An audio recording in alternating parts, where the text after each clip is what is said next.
You know that person, the one who never picks up their phone, the one who replies to a call me as soon as possible message 3 hours later, the one people stop calling because they already know the call will go straight to voicemail. And if we're being honest, that person is you. Your phone is always on Do Not Disturb like it's a permanent address. Notifications off, ringer silent, and just the thought of an unexpected call gives your stomach a jolt, like when a teacher suddenly calls your name in class when you're completely unprepared. People think you're rude, antisocial, and weak. Yeah. Your mom thinks you're ignoring her on purpose. Your friends joke that you've disappeared from the world. But the truth is, you're not being rude. You're in survival mode. Today, we're going to talk about the psychology of people who keep their phones on Do Not Disturb and what this habit says about your brain, not your manners. First, let's accept one truth. The human brain was never designed for this lifestyle. For thousands of years, if there was an interruption, it actually mattered. A wild animal approaching, a real danger, important information. Today your phone buzzes an average of 90 to 100 times a day. That means every 10 to 12 minutes, something steals your attention. Every notification hits your brain like someone shaking your shoulder and yelling, "Look now!" And your nervous system, still operating in an ancient survival mode, treats every notification as a potential threat. But here's something interesting. Not everyone's brain handles this overload the same way. Some people's phones ring all day, and it barely affects them. Others feel mentally exhausted after just 3 or 4 notifications. In psychology, these people are called highly sensitive persons. About 20% of the population falls into this category. Their brains process information more deeply. They notice finer details, and they become overstimulated much faster. If an average person's brain is like a Wi-Fi router that can handle 10 devices, a sensitive person's brain can barely manage 3.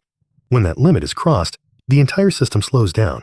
That's why Do Not Disturb isn't an attitude. It's mental bandwidth management. But the story doesn't end there. Many people don't keep their phones silent only because of overload. They do it because unexpected calls trigger anxiety. In psychology, this is called ambiguity anxiety. When the phone rings and you're not prepared, your brain instantly creates worst-case scenarios. What if it's bad news? What did I forget? Did something go wrong at work? Even if the call is just from a friend, your brain has already released stress hormones. That's why your stomach drops. That's why your palms get sweaty. Now understand the difference between a text and a call. With a text, you're in control. You can read it. Think about it. Respond later. With a call, the other person is demanding your time, attention, and emotions right now. For people with anxiety, ADHD, or past trauma, this loss of control feels genuinely threatening. Do Not Disturb is actually a boundary. Boundaries aren't rude. They're necessary. If you're an introvert, a silent phone is your emotional shield. Introverts spend energy during social interaction. Every call, even a good one, comes with an emotional cost. Think about what a phone call demands. Stop whatever you're doing, immediately switch into social mode, read tone, and emotional cues in real time, come up with instant responses, sound interested and energetic, all without any preparation. It's like sitting on your couch eating breakfast and someone suddenly says, "Get on stage and perform improv." Texting is easier for introverts. You get time. Your energy stays controlled. Research shows that introverts find phone calls far more draining than extroverts do.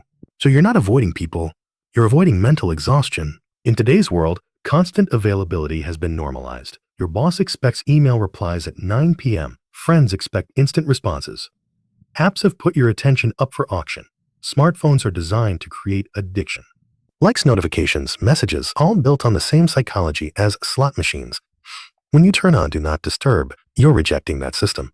You're saying, my attention belongs to me. I am not available all the time. Research shows that turning off notifications reduces stress, improves focus, and lifts mood. So Do Not Disturb isn't weakness. It's self-preservation. And yet, you still feel guilty. We'd see missed calls when replies come late, before listening to voicemails. To love. That guilt exists because your boundaries are colliding with other people's expectations. But remember this. Your availability is not a measure of your love. You can care deeply about someone and still protect your nervous system. That guilt isn't intuition, it's conditioning. And the people who truly care about you eventually understand. If your phone is always on Do Not Disturb, you are not broken. You are not rude. You are not a bad person. You simply know how much your brain can handle.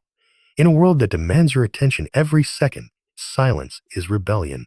And boundaries are self-respect. You understand your mental limits. And that isn't weakness, it's wisdom.